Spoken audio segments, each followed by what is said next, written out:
Fala, meu lindo, que bom que você está em mais uma mensagem da série Propósito. O tema dessa mensagem é extremamente importante. Assista do início ao fim, não perca nada. Eu só quero te pedir uma coisa: antes de começar, já curte o vídeo. Isso faz com que a mensagem vá ainda mais longe e mais pessoas são abençoadas. Se você ainda não é inscrito no canal, se inscreva, ativa o sininho, porque toda segunda-feira tem uma mensagem nova para você aqui no canal. Vamos para o vídeo, Deus te abençoe. Evangelho de Jesus, conforme escreveu Mateus, capítulo 14, versículo de número 22. Eu já devo ter lido esse texto em várias mensagens, mas é incrível o poder que uma palavra tem para derivar várias conversas, várias mensagens. Vamos lá. E logo ordenou Jesus que os seus discípulos entrassem no barco e fossem adiante para outra banda, enquanto ele despedia a multidão. Amém. Tem duas missões aqui. Uma é de Jesus, a outra é dos discípulos. A missão dos discípulos, ela é muito simples, é entrar no barco e ir para o outro lado. A missão de Jesus também é simples, é despedir a multidão. E é isso. Duas missões, dois objetivos que precisam ser concluídos. Um é despedir a multidão, o outro é ir para o outro lado, só. Coisas simples, não são? Missões simples e missões complexas, a vida é feita disso. Existem missões que nós fazemos rapidamente, existem missões que demoram mais. Porém, toda missão tem um desafio e toda missão tem um final, que é o done, feito. E a nossa vida, a sua vida, por ter uma razão de existir, você também tem uma missão. Nós também temos, eu tenho, Dave Leonardo, eu tenho a minha missão. E uma das perguntas que eu recebo muito é: ô Dave, você já pensou em desistir? Ou você já teve momentos da vida que você quis abandonar tudo e não ser quem você é hoje? E a resposta é sim. Já tive. E não foram poucas as vezes aonde o que veio sobre mim foi tão dolorido que eu pensei em abrir mão de tudo para voltar a ser quem eu era antes de ter aceitado a minha missão.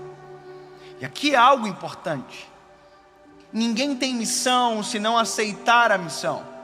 Sabe, ninguém compreende isso até saber exatamente o que somos, o que vamos fazer. E lembra de agora há pouco falando sobre, para a glória de Jesus, bom, tudo o que fazemos do amanhecer ao anoitecer faz parte de uma missão. Agora, a desistência da missão é a maior preocupação desta mensagem. Eu quero que você caminhe comigo dentro dessa história. Jesus disse para os discípulos: olha, vocês peguem o barco, vocês vão para o outro lado e me esperem. Existe uma ordenança, uma ordem de Jesus. Jesus está dizendo: vocês têm que ir. E é interessante ver Jesus dizendo vocês têm que, porque normalmente Jesus agia de maneira convidativa. Aqueles que quiserem, se puderem. Não, Jesus está dizendo aqui diferente. Ele está dizendo: apenas vão para o outro lado e eu vou despedir a multidão. Os discípulos entraram no barco com uma missão: chegar do outro lado. Se você olhar na Bíblia, você vai ver várias missões que foram delegadas a homens. Noé construa a arca. Noé começou a construir a arca. Moisés, liberte o povo do Egito. Ele tinha uma missão. Sabe, José, todos os homens tinham missões para cumprir. Davi, Salomão, todos tinham missões. Agora, o caso específico é a revelação de um problema, de um caos, no meio da realização da missão. Os discípulos entram no barco, começam a remar. A Bíblia diz que deu tempo de Jesus despedir toda a multidão, e era muita gente. Lembra do milagre da multiplicação dos 5 pães e 2 peixinhos? Bom, era exatamente isso que tinha acontecido naquele momento. Jesus multiplicou pão, peixe, os discípulos estão tudo assim, oh my God, literalmente. E aí Jesus diz, agora vocês vão, que eu vou dar tchau para todo mundo. Quer dizer, a missão de Jesus é cabulosa, mas dos discípulos é, meu Deus do céu da minha vida. Deu um zebu esses dias aí atrás. Jesus estava no barco dormindo. Aí nós acordamos ele e ele parou uma tempestade. Agora a pergunta é, a gente vai para o meio do mar e se vier a tempestade novamente?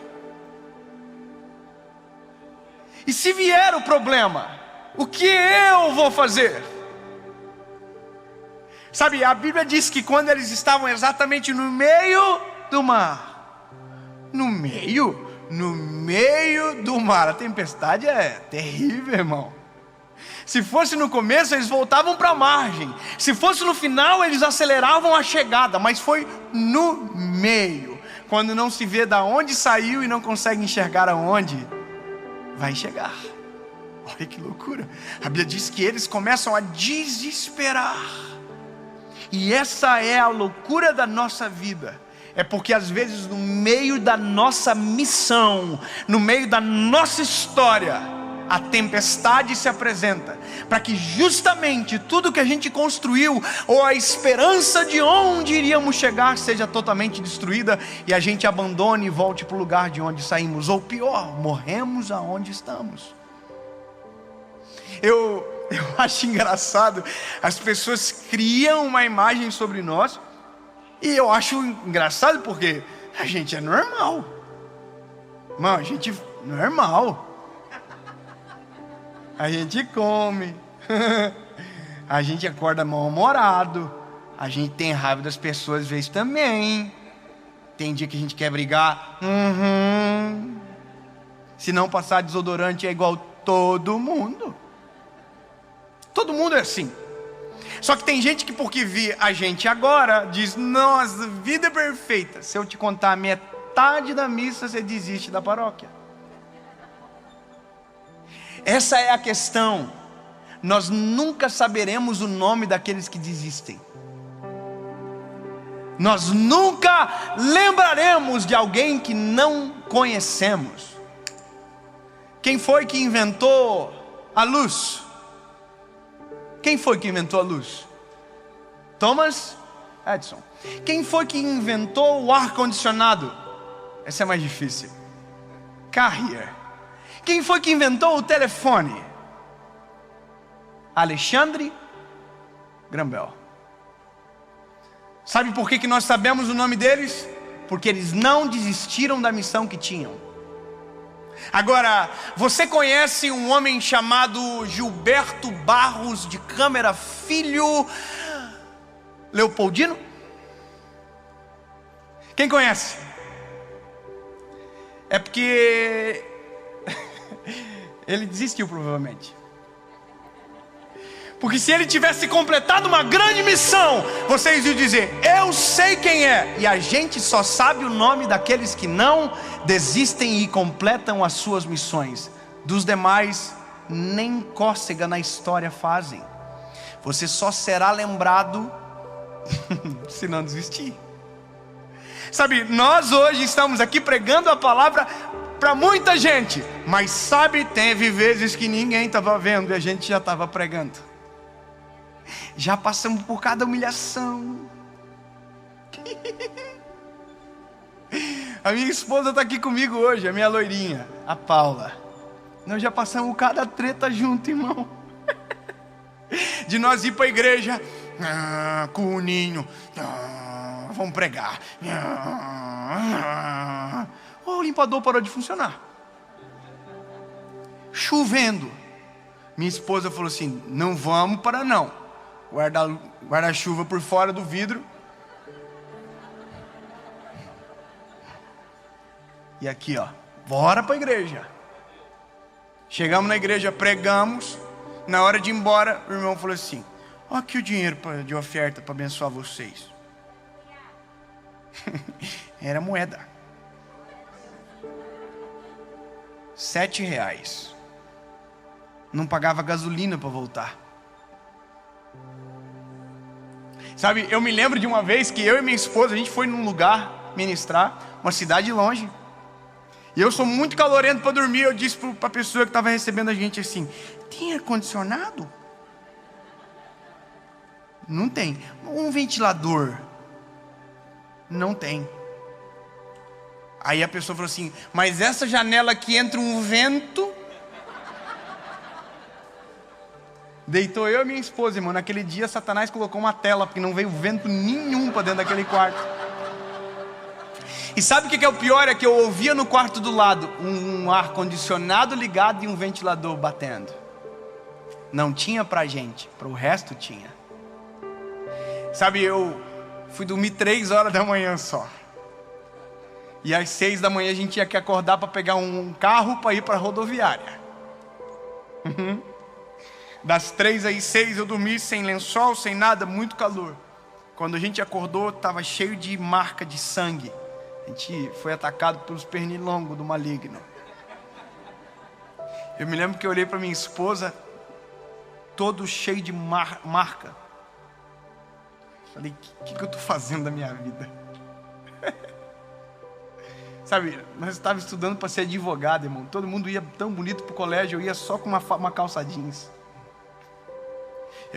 Não é história triste não, irmão, é realidade. E é isso que às vezes tenta fazer a gente desistir. Porque às vezes o cenário da tempestade é justamente para tirar a visão do que tem pela frente. E o que tem pela frente é extraordinário. Sabe, a tempestade nos cega. Ela tenta roubar a nossa esperança. Sabe, eu me lembro de eu indo com a minha esposa no carro, e eu dizia comigo: eu nunca mais vou pregar. Eu nunca mais vou aceitar um convite. Eu nunca mais vou fazer isso com minha vida, com a minha esposa. E a gente chegar para tomar café, e o pastor no dia anterior dizer assim: um dinheirinho pro teu café aqui, ó. Que café o quê, irmão? Eu nunca vivi de café, ué. Nós precisávamos pagar boleto. Assim, as confusão. Mas era processo. Ninguém sabe disso. E eu olhava para a minha esposa, ele dizia assim: eu vou pagar o café de vocês. Como se a gente fosse um monte de mendigo. Eu falei: não vai pagar nada, desde que eu tenho dinheiro do café de ontem. E fala: eu nunca mais vou pregar. Quantas histórias que ninguém sabe e nunca vão saber. E nunca vão saber. E já tá bom de história triste. Já tá bom. Porque eu só sei do agora, porque não desisti no dia da angústia. Eu só consigo olhar isso agora acontecendo, porque naquele dia, mesmo tendo vontade, não parei. Eu quero que você entenda que às vezes a tempestade é dolorida. Às vezes tudo à sua volta diz que é para você abandonar. Tudo diz que é para você desistir, parar de fazer o que está fazendo. Mas eu quero te dizer, você nunca será lembrado se você desistir. Portanto, se a missão que você está foi Deus que te deu, não importa o que se levanta, não importa o tamanho da tempestade, não importa o tamanho da provação, humilhação que você está passando. A tempestade te tira a esperança, mas se você não desistir, a tempestade é que vai desistir de você. E em breve o sol vai nascer e você vai viver exatamente aquilo que Deus tem para a sua história. Sabe, os discípulos estão desesperados dentro do barco, até que de repente a perseverança de não desistir, de tirando água de dentro do barco, eles olharam e de repente quem apareceu? Jesus. Jesus apareceu. Sabe, as coisas mais incríveis da nossa vida acontecem nos dias de provação. As coisas mais incríveis da nossa vida, às vezes, são reservadas para os desertos da nossa história. Às vezes é exatamente no meio do caos que a gente conhece uma face do Criador que até então não estava disponível para nós.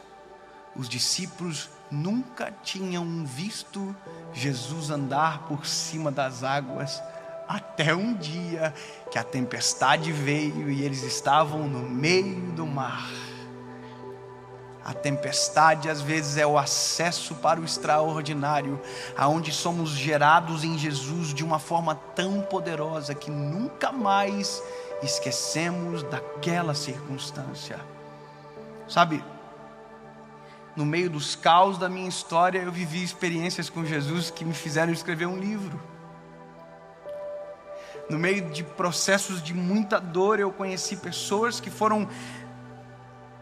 abençoaram tanto a minha vida. E hoje, eu estava aqui atrás, esperando para começar a gravação, e 2 pastores, que são hoje pessoas que colaboram com o nosso ministério de maneira direta, que são da nossa equipe, de algo que Deus está fazendo crescer e nascer agora. Em breve vocês vão saber.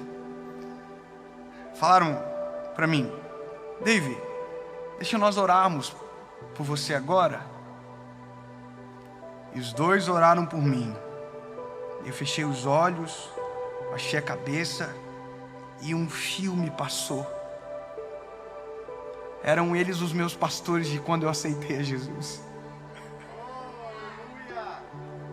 Foram eles que me fizeram apaixonar por Jesus, que me pregaram sobre Jesus para mim, que me apresentaram um Deus tão extraordinário, que me fizeram ter desejo de pregar, que apontaram caminhos que eu trilhei e por isso talvez esteja aqui agora. E aí eu estava de cabecinha baixa e o filme rolando na minha cabeça. E interessante saber que agora eles estão aqui ouvindo a mensagem de alguém que um dia inseriram a mensagem. Só vive isso quem não desiste da missão. E eu vou dizer para você o meu desejo é um dia sentar aí, e se for o propósito de um de vocês que estão aí me assistindo, ou aqui agora, estar aqui. E eu aí.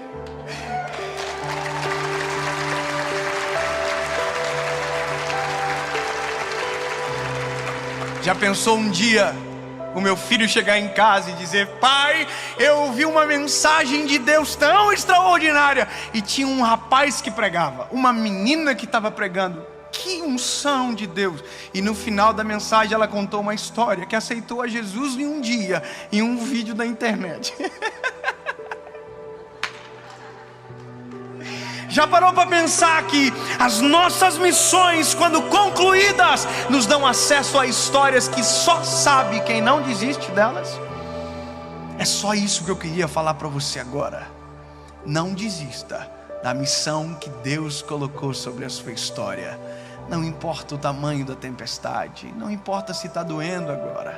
O que importa é que uma missão acabada é um troféu para a glória de Deus. E uma história para contar para uma geração. Se você perseverar no meio da tempestade, os teus olhos verão o Deus que acalma todo o vento e toda a tempestade vindo ao seu favor. E é nesse dia que você entende que se você não desiste da missão, Deus faz que você chegue exatamente aonde Ele mandou você chegar. A Bíblia diz que Jesus olhou para os discípulos. Vou cortar a parte do Pedro andando sobre as águas. Entrou dentro do barco e disse: acalma-te, vento. Acalma-te, mar. E sabe o que aconteceu?